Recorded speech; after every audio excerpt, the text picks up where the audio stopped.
Hello friends, આપણે chapter number 14 statistic જોઈ રહ્યા છીએ. તેમાં ટાઈપ 1 મીન ફાઇન્ડ કરવાની 3 મેથડ છે. એમાં ફર્સ્ટ મેથડ આપણે જોઈ જેનું નામ ડાયરેક્ટ મેથડ હતું. આજે આપણે સેકન્ડ મેથડ જેનું નામ એઝ્યુમિંગ મેથડ આપણે છે. એઝ્યુમિંગ મેથડની ફોર્મ્યુલા જો આપણે સમજવાનો પ્રયત્ન કરીએ તો x bar is equal to a plus sigma fi di upon sigma fi થાય. તો a એટલે શું છે? અહીંયા વધારાનો આપણી પાસે એ આપવામાં આવ્યો છે. તો એ એટલે એઝ્યુમિંગ મીન છે.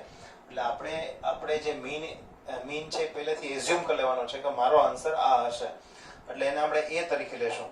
પછી અહીંયા સિગ્મા fi આગલા સૂત્રમાં એટલે કે પ્રીવિયસ મેથડની અંદર અહીંયા xi હતો એની જગ્યાએ આપણે di આવ્યું. di એટલે ડિફરન્ટ. કોનો ડિફરન્ટ છે? તો કે di એટલે xi માઇનસ a નો ડિફરન્ટ છે. xi અને a, xi એટલે મિડ વેલ્યુ અને એ બંનેનો ડિફરન્ટ છે, અને સિગ્મા fi એટલે ટોટલ ઓબ્ઝર્વેશન નો સમ છે. હવે અહીં એક MCQ બોર્ડ એક્ઝામમાં એક MCQ પૂછાયેલું છે ને આપણે બરાબર જોશું. જો આ બંનેની વેલ્યુ ઇક્વલ હોય તો સિગ્મા fi di, આ જે સિગ્મા fi di આપવામાં આવેલું છે તેની વેલ્યુ 0 થશે. આ MCQ યાદ રાખવાનું છે, બોર્ડ પરીક્ષામાં પૂછાઈ ગયું. તમે બંને વેલ્યુ ઇક્વલ લઈને ચેક કરો, બેની વેલ્યુ 5 લેશો તો 5 આ સાઈડ આવશે એટલે 0 થઈ જશે, અને મલ્ટીપલમાં જશે એટલે 0, એટલે સિગ્મા fi di ની વેલ્યુ 0 થઈ જશે. આ MCQ યાદ રાખવાનો છે કે આપણો એઝ્યુમિન અને આપણો જે મીન છે ઓરિજિનલ મીન એ બંને જો ઇક્વલ આવે તો આપણો સિગ્મા fi di 0 થશે. એટલે આપણે ફોર્મ્યુલા એઝ્યુમિન ની બરાબર યાદ રાખીએ. ઓલામાં આગળ જે મેથડ જે ગઈ પ્રીવિયસ મેથડ, એમાં આપણે a નહોતો, ખાલી શું હતું? Sigma fi xi upon sigma fi. અહીંયા એ વધારાનો આપણી પાસે આવ્યો છે. આપણે એક સમ દ્વારા બરાબર આપણે સમજીએ. ફર્સ્ટ ઓફ ઓલ આપણે જોઈએ number of days 0 to 6, 6 to 10, 10 to 14 આપણી પાસે ક્લાસ આપ્યા છે. મિત્રો, ક્લાસ ઉપર આપણે ઓબ્ઝર્વેશન કરીએ, ક્લાસનું નિરીક્ષણ કરીએ તો અહીંયા આપણે 0 to 6 ક્લાસ લેન્થ આપણે 6 ની દેખાય છે. 6 to 10 4 ની ક્લાસ લેન્થ છે. અહીંયા 4 ની ક્લાસ લેન્થ છે. અહીંયા 6 ની ક્લાસ લેન્થ છે. 20 to 28 8 ની ક્લાસ લેન્થ છે. તો અહીંયા આપણે ક્લાસ લેન્થ છે ઇક્વલ નથી, બધાની ક્લાસ લેન્થ ડિફરન્ટ આવે છે. તો આપણે હમણાં જ આગલા સમયમાં વાત થઈ, જો આ ક્લાસ ઇક્વલ લેન્થ વાળા ન હોય તો આપણે હંમેશા એને ડાયરેક્ટ મેથડ થી ગણવા. તો તમે મને પૂછો કે સાહેબ ડાયરેક્ટ મેથડ થી ગણવાના છે તો તમે શું કામ એઝ્યુમિન થી ગણાવો છો? તો આપણી ટેક્સ્ટ બુક ની અંદર એઝ્યુમિન નો એક પણ સમ નથી. એટલે ક્વેશ્ચન નંબર 14.1 નો ક્વેશ્ચન નંબર 8 જે આપણે છે એ આપણે એઝ્યુમિન થી ગણવાનો પ્રયત્ન કરીએ છીએ.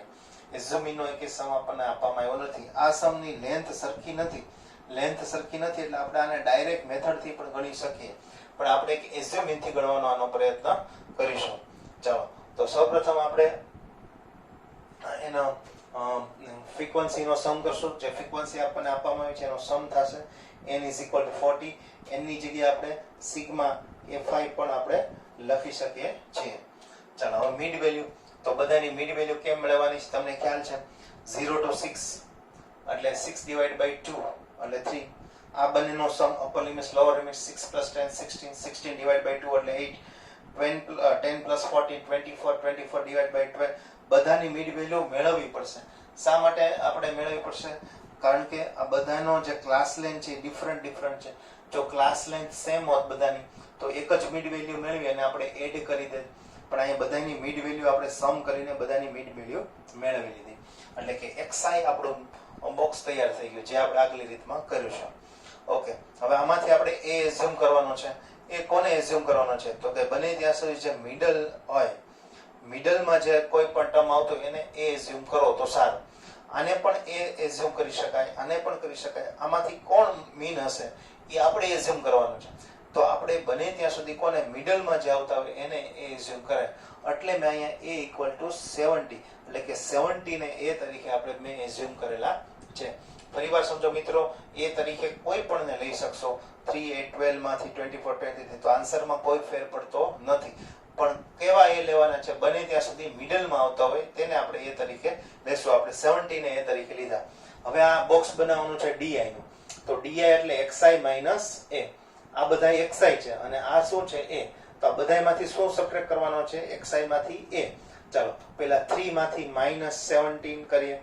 આ 70 સબટ્રેક્ટ કરીએ xi માઇનસ a એટલે xi માઇનસ a એટલે 70 3 માઇનસ 70 એટલે કેટલા આવશે માઇનસ 40 8 માઇનસ 17 કરીએ 8 માઇનસ 70 કરીએ એટલે માઇનસ 9 હવે 12 માંથી પાછો a એટલે માઇનસ 70 12 માઇનસ 70 એટલે માઇનસ 5 70 માંથી પાછો શું આવશે 70 એટલે 70 માઇનસ 70 એટલે 0 24 માઇનસ 70 એટલે 7 33 માઇનસ 70 એટલે 16 અને 39 માઇનસ 70 એટલે 22 દરેક માંથી આપણે 17 સબટ્રેક્ટ કર્યા 17 શું કામ સબટ્રેક્ટ કર્યા તો કે આપણો a છે અને આ બધી જે વેલ્યુ છે આ બધી left hand side left hand side માં એ બધા શું છે xi તો દરેક xi માંથી a xi માંથી xi માંથી xi માંથી a સબટ્રેક્ટ કરતા જશું એટલે આપણે શું મળશે ડિફરન્ટ એટલે શું મળશે di મળશે આપણે લખવાની જરૂર નથી રાઈટ અપમાં લેવા જરૂર નથી આપણે આપણી રીતે મનમાં પણ આ સબટ્રેક્શન કરી શકશું એટલે બધાયમાંથી 70 70 70 સબટ્રેક્ટ કર્યા કારણ કે આપણે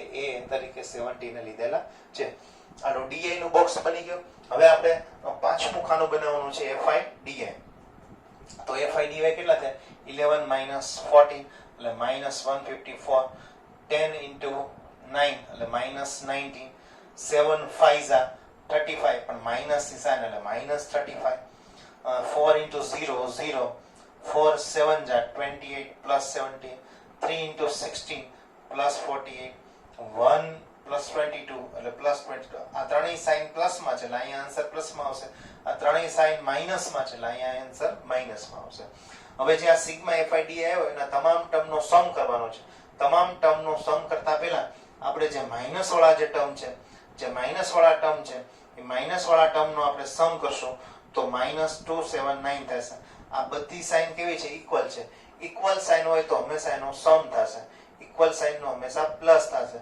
એટલે આ બધાનો આપણે પ્લસ કર્યો સમ કર્યો તો -279 આવે સાઇન હંમેશા માઈનસ ની રહેશે કારણ કે બધાય ટર્મ માઈનસ છે અને આ બધાય પ્લસ વાળાનો સમ કરશું તો બધી ટર્મ પ્લસ માં છે એનો આપણે સમ કરશું તો એનો સમ આવશે 98 અને સાઇન પણ કેવી આવશે પ્લસ આવશે કારણ કે બધા ટર્મ પ્લસ છે તો આ હવે આ બંને જે આન્સર આવ્યો એ બંને વચ્ચે પ્રોસેસ કરીએ તો આ પ્લસ છે ને આવડા માઈનસ છે હવે આ બંને વચ્ચેની જે પ્રોસેસ કરશું એ બંને કઈ થશે સબટ્રેક્શન થશે કારણ કે આની સાઇન પ્લસ છે આની સાઇન માઈનસ છે બંનેની સાઇન કેવી છે ઓપોઝિટ છે એટલે 279 માઈનસ માંથી 98 સબટ્રેક્ટ કરશું એટલે આનું સબટ્રેક્શન કરશું એટલે આપણને મળશે 181 પણ બિગર ટર્મ ની સાઇન આ બેમાંથી બિગર ટર્મ કોણ છે આવડો એટલે -181 આપણને મળશે અહીં બિગર ટર્મ ની સાઇન અહીં મૂકશું આ બંનેનો સબટ્રેક્શન થશે તો મિત્રો આગળની મેથડ ને આ મેથડમાં કેટલા બોક્સ હોય તો ક્લાસ તો ઓલામાં હતું ફ્રીક્વન્સી આગળની મેથડમાં પ્રીવિયસ મેથડમાં પણ હતી xi મિડ વેલ્યુ પ્રીવિયસ મેથડમાં હતી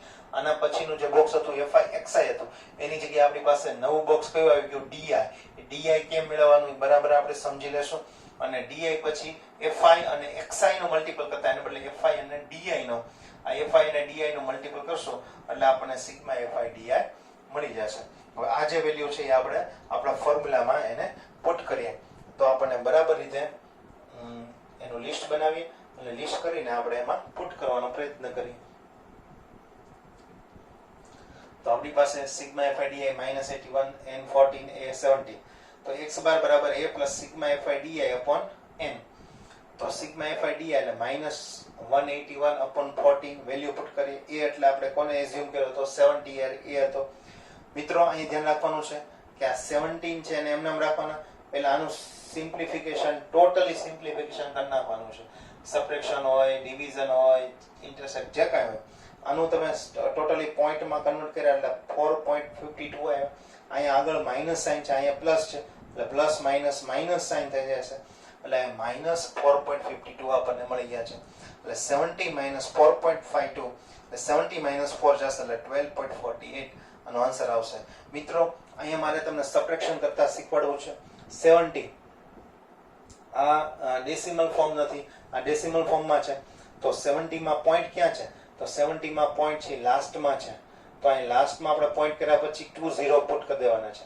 પછી માઈનસ કેટલા કરવાના છે 4.52 તો પોઈન્ટ મૂકી દેવાનો પોઈન્ટ ની જે પોઈન્ટ પુટ કરવાનો પોઈન્ટ ની પહેલા 4 છે અને પોઈન્ટ પછી 52 છે તો 52 આપણે પુટ કરી દીધા હવે બેનો આપણે સબટ્રેક્શન કરશું તો 10 2 એટલે 8 આવશે અહીંથી જશે 9 એટલે 4 અહીંથી ગયા 6 એટલે 2 અને 1 તો આપણે 12.48 મળી જશે. મિત્રો 70 - 4.52 માં ઘણા વિદ્યાર્થી ભૂલ કરે છે. 70 - 4 કરી નાખે ખાલી, તો 70 માંથી 4 થાય તો 13.48 કા 52 મૂકી દે છે. એ સબટ્રેક્શન ખોટું છે. સબટ્રેક્શન આવી રીતે કરવું પડશે. આ ડેસિમલ ફોર્મ જ્યાં પોઈન્ટ છે એ ડેસિમલ ની નીચે, ડેસિમલ પોઈન્ટ નીચે પોઈન્ટ મૂકીને પછી આપણે એનું સબટ્રેક્શન કરવું પડશે. તો આ જે મેથડ છે એઝ્યુમિંગ મેથડ, એનો મીન આપણને મળ્યો 12.48. આ જ સમ તમે ડાયરેક્ટ મેથડથી ગણ્યો તો જ તોય આ જ આન્સર આપણને મળે. હવે આપણે નેક્સ્ટ સમ આપણે જોશું એઝ્યુમિંગ મેથડ.